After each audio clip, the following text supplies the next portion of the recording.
नमस्कार साथियों, शब्द रंग को आप लोग लाइक कर रहे हैं, सब्सक्राइब कर रहे हैं, लेकिन थोड़ा कम है। थोड़ा और करिए, हम लोग को उत्साहवर्धन मिलता है, चैनल आगे बढ़ेगा तो बहुत सारे प्रोग्राम हम लोग आपकी सेवा में लाने के में सक्षम हो जाएंगे। तो देखिए, आग्रह है, स्वीकार कीजिए। अब बात मैं करता हूँ, राहुल गांधी एक फैशन जाइंट बन गए।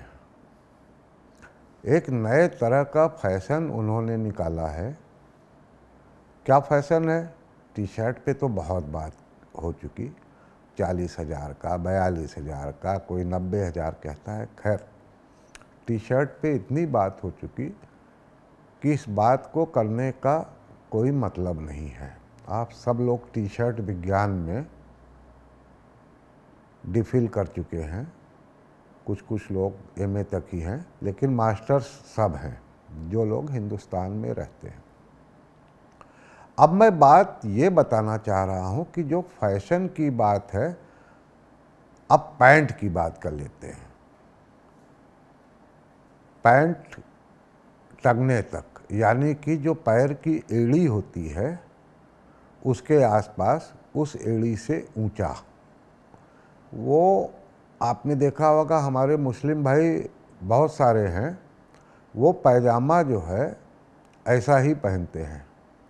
बहुत बार, हालांकि आपने पहले भी सुन चुके होंगे कि बड़े भाई का कुर्ता और छोटे भाई का पैजामा हमारे भाईजान लोग पहनते हैं।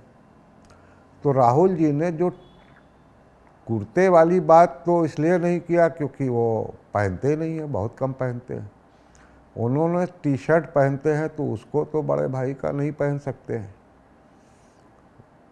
इसलिए उन्होंने किया क्या कि छोटे भाई का पैंट पहनना शुरू कर दिया। और आजकल लेटेस्ट फैशन यही है। थोड़ा प्रॉब्लम चल रही है, टैरिफ लग गया है, अमेरिका ने टैरिफ लगा दिया है, तो उससे भारतीय व्यापार को थोड़ी सी कठिनाइयों का सामना करना पड़ रहा है। इसलिए राहुल गांधी जी देशभक्त है, इसलिए उन्होंने एक नया फैशन निकाल दिया कि अगर हर पैंट से की सिलाई से या रेडीमेड जो लोग भी बनाते हैं 2 इंच कपड़ा कम कर दें तो देश की कितनी बड़ी बचत होगी। यह तो देखिए, राजनीतिक परिवार से हैं, उनके परनाना प्रधानमंत्री रहे हैं, दादी उनकी प्रधानमंत्री रहे हैं एक ज़माने में और लंबे समय तक रहे। इसके अलावा पिताजी थे ही। देखिए, पिताजी की जब बात होती है तो हमें बड़ा अजीब लगता है। मुझे लगता है कि राजीव गांधी कहीं से बुराई करने लायक नहीं हैं।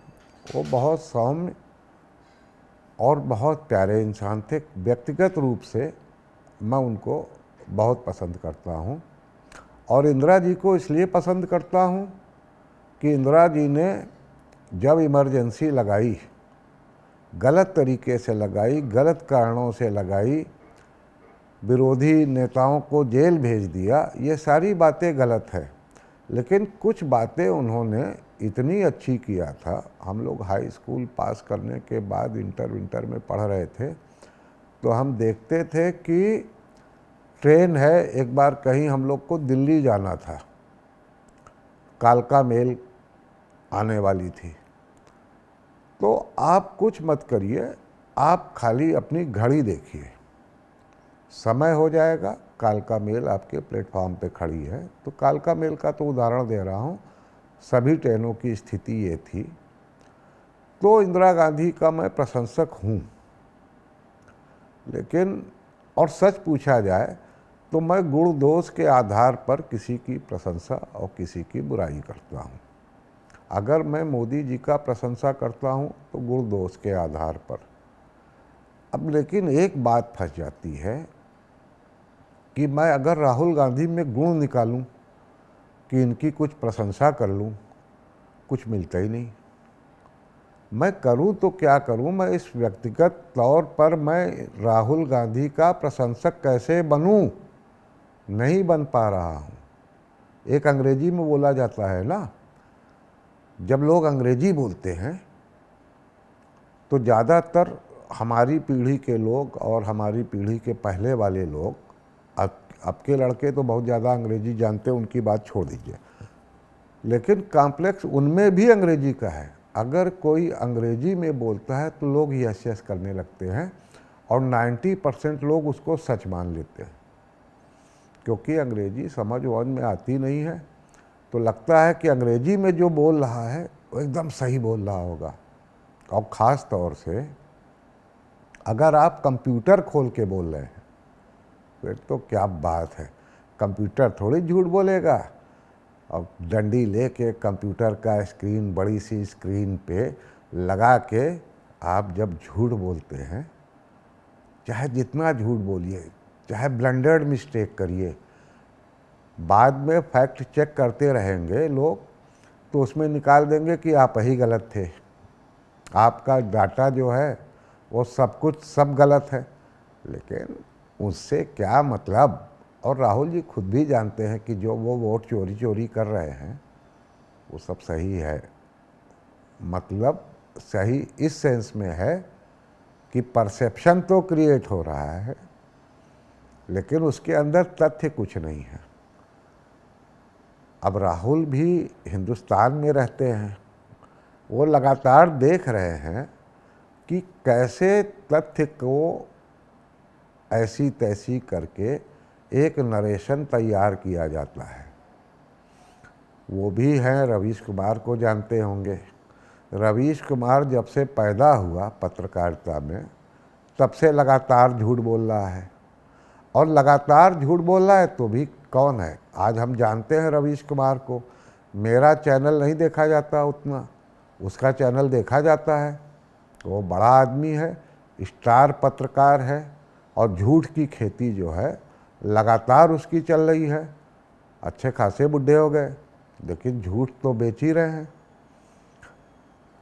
अजीत अंजुम है, वो झूठ बोल रहे हैं। वायर गैंग है अभिसार, वो झूठ बोल रहा है। तो लगातार अगर झूठ बिक रहा है तो बोलने में नुकसान क्या है। राहुल जी का भी झूठ बिक रहा है, उन्होंने लगा दिया कि वोट चोरी हो रहा है, और ऐसा ऐसा जो है ब्लंडर्ड बोलते हैं वो, बाद में पकड़ा जाता है। अब पकड़ा जा रहा है तो कौन देखने जा रहा है। लेकिन जो आपने राहुल गांधी जैसे स्ट्रक्चर का नेता, जो एलओपी है, एलओपी जब कंप्यूटर खोल के, यानी कंप्यूटर को साक्षी मानकर और डंडे को हाथ में लेकर, और अंग्रेजी में जैसे कथा सुनाते समय बीच बीच में पंडित जी संस्कृत का मंत्र मारते हैं, तो उससे सिद्ध होता है कि पंडित जी बड़े विद्वान आदमी हैं, इनकी कथा एकदम सही है। वैसे ही राहुल गांधी जी भी विद्वान आदमी हैं और इनकी कथा एकदम सही है। वोट चोरी हो रही है, रात में पड़ोसी ने कंप्यूटर से उनको डिलीट कर दिया, सवेरे डिलीट हो गई और खेल हो गया, वोट चोरी करके जीत गए। तो एक कंसेप्ट वो बनाते हैं, लेकिन हिंदुस्तान की जनता है, उनको ये नहीं पता कि नैरेटिव जो वो गढ़ते हैं, जो परसेप्शन बनाने की कोशिश करते हैं, वो थोड़ा सा किसी अच्छे बात पे जो है ये कोशिश करें। और एक चोरी शब्द से अगर मैं राहुल भाई का होता सलाहकार, या वो मेरा चैनल वैनल कोई भेज दे, कांग्रेसी कार्यकर्ता इसका लिंक भेज दे और उसको दिखवा दे राहुल जी को, तो राहुल जी को समझ में आएगा कि जो वो कर रहे हैं बेसिकली वो कांग्रेस के लिए नहीं कर रहे हैं। लोग कहते हैं कि वो जॉर्ज सोरेस के एजेंट हैं, लेकिन बड़ी विनम्रता के साथ मुझको लगता है कि वो भाजपा के एजेंट है। भाजपा की परेशानी आप देखिए, ये बिहार के संदर्भ में ये कर रहे हैं ना। फिलहाल तो कर्नाटक में कुछ मुद्दे उन्होंने उठाए हैं इसी तरह के, उसकी बात हम बाद में कर लेते हैं। अभी तो चुनाव बिहार का है। बिहार के चुनाव में वोट चोरी की बात करके वो भ्रमित कर रहे हैं। पहले चोरी को ले लेते हैं, फिर वोट को लेते हैं। चोरी यह है कि जो भी सरकार में रहता है और प्रजातंत्र की मजबूरी है कि अगर आपको चुनाव लड़ना है तो आपको पैसा चाहिए। पैसा आपको चाहिए तो प्रजातंत्र में अगर आप हैं तो कुछ ना कुछ तो पैसा आपको इकट्ठा करना पड़ेगा ही। आप कैसे कैंडिडेट लड़ाओगे, कैसे गाड़ियाँ चलाओगे, कैसे हेलीकॉप्टर लगाओगे, कैसे आप जो है मंच सजवाओगे और कैसे आप भीड़ लाओगे। शुरुआत में स्वतः स्फूर्त भीड़ आती थी। अब कमर्शियलाइजेशन हो गया है, अपने से भीड़ आती नहीं है, लाना पड़ता है। कुछ नेता हैं जो अपने से भीड़ ले आते हैं, लेकिन उनको भी दिखाने के लिए जो उनके एमएलए हैं, जो उनके एमपी हैं, 4-6 गाड़ी तो भेज ही देते हैं कि चलो साहब भीड़ दिखे। खैर, जब ये चोरी की बात करते हैं तो साहब भ्रष्टाचार का सिलसिला, चोरी का सिलसिला तो शुरू हो गया था नेहरू जी के ज़माने में ही। और जब ये चोरी का नाम लेते हैं तो 4 चोरी अपने परनाना की खुलवा डालते हैं। आपने चोरी का लिया वोट चोरी, और भाजपा वाले आपके नाना की चोरी गिना देते हैं। फिर आप किसी न किसी तरीके से आप फिर आते हैं, फिर आप चोरी की बात करते हैं किसी न किसी संदर्भ में। मतलब मान लीजिए कि पिछले 2-3 चुनाव में चौकीदार चोर है, एक मुद्दा उठाया, फिर राफेल के मुद्दे पे जो है चोर की बात किया। तो जब आप चोर की बात करते हो तो एक ढंग से आसमान पे आप थूकते हो। 2 मिनट के बाद जितना तगड़ा थूकते हो उतना ही बड़ा आपके मुंह पे गिरता है। नाक वाक के बीच कहीं गिरता होगा, इतना ध्यान नहीं दिया मैंने। तो चोरी करके आप अपने पुरखों की कब्र खुदवा डाल रहे हो। सारी बातें भूल गई। अब आप संविधान बचाने निकले तो संविधान का सबसे ज़्यादा हनन किसने किया? सबसे ज़्यादा संविधान को चोट किसने पहुंचाई? 11 साल के अंदर तो एक बार भी सरकार नहीं गिराई गई, लेकिन आपके नाना परनाना से लेके, दादी से लेके, पिताजी से लेके, और अगर जो है प्रधानमंत्री से ऊपर वाली पोस्ट को भी जोड़ लिया जाए तो सोनिया जी ने कितनी सरकारें गिराई। अगर चुनी हुई सरकारें गिराई जा रही हैं तो लोकतंत्र की हत्या नहीं है। आपने इमरजेंसी लगाई, ठीक है, आप चुनाव हाई कोर्ट से हारे, आपने जो है लगा दिया। फिर उसके बाद क्या किया? विपक्षी सारे नेताओं को जेल में बंद करके 39वां से लेके 42वां संशोधन तक का डाला। इम्यूनिटी दे दी प्रधानमंत्री को, इम्यूनिटी दे दी। अब प्रधानमंत्री को देना था तो राष्ट्रपति उपराष्ट्रपति तो घलुए में दे दिए गए। सुप्रीम कोर्ट में आपने दायर किया मुकदमा, जहाँ पे सुप्रीम कोर्ट ने ये तो स्टे दे दिया कि साहब अगले फैसला होने तक हम आपको सांसद रहने देंगे और आप प्रधानमंत्री भी रह सकती है, लेकिन अधिकार सारे सीज कर लिए। प्रधानमंत्री का वेतन तक सीज कर दिया, और उसको भी कांग्रेसी बोलते हैं कि साहब हम तो सुप्रीम कोर्ट से जीत गए।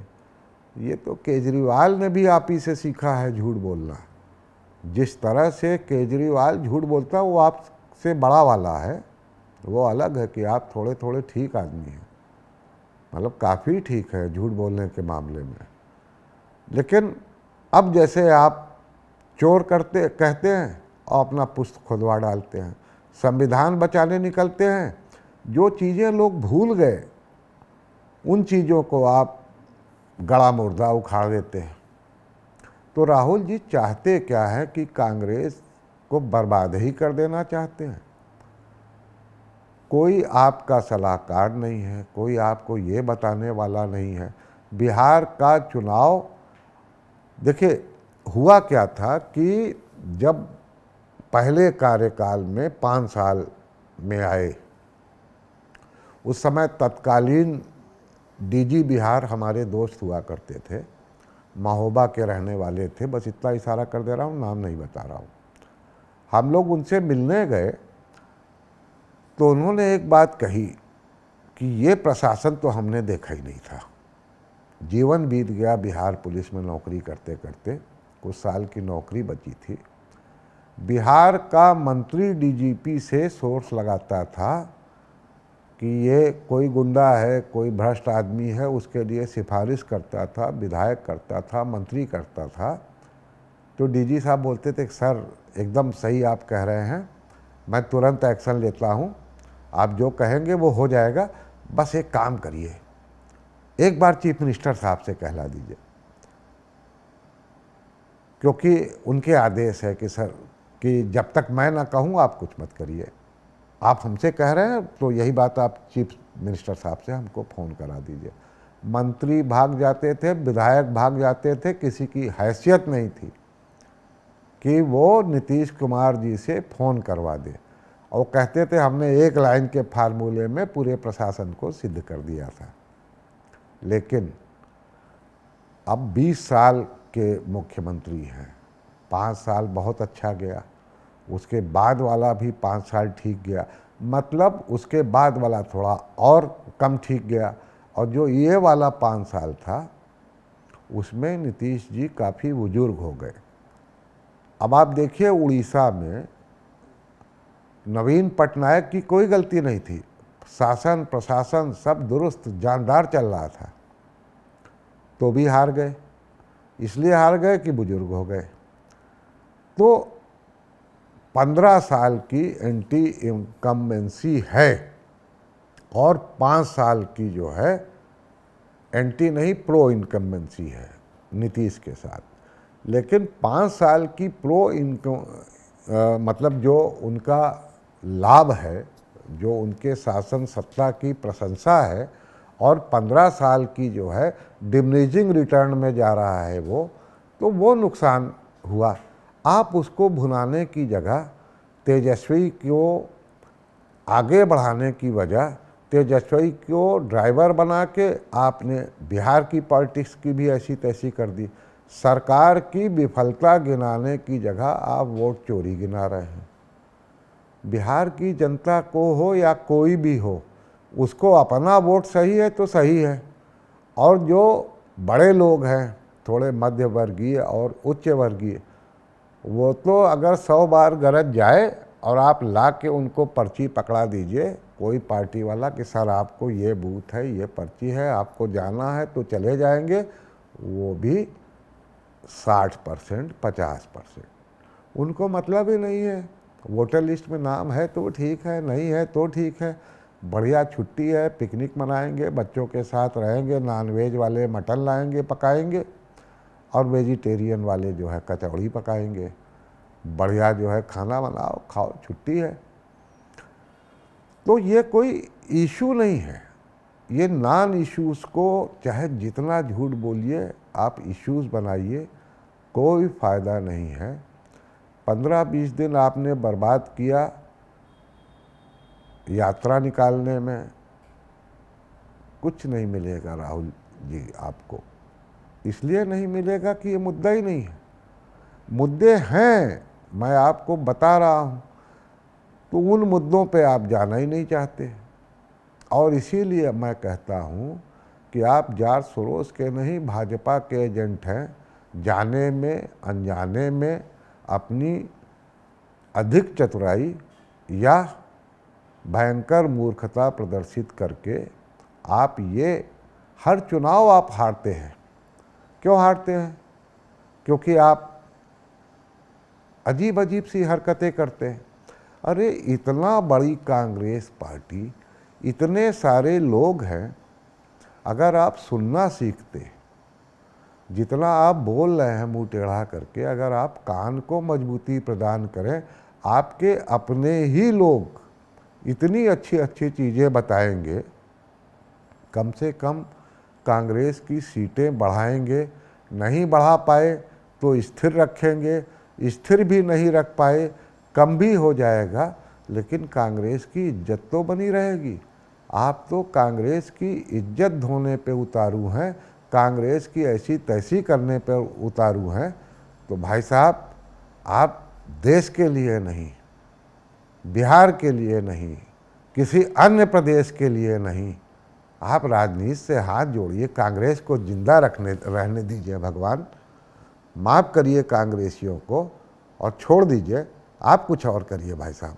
नमस्कार।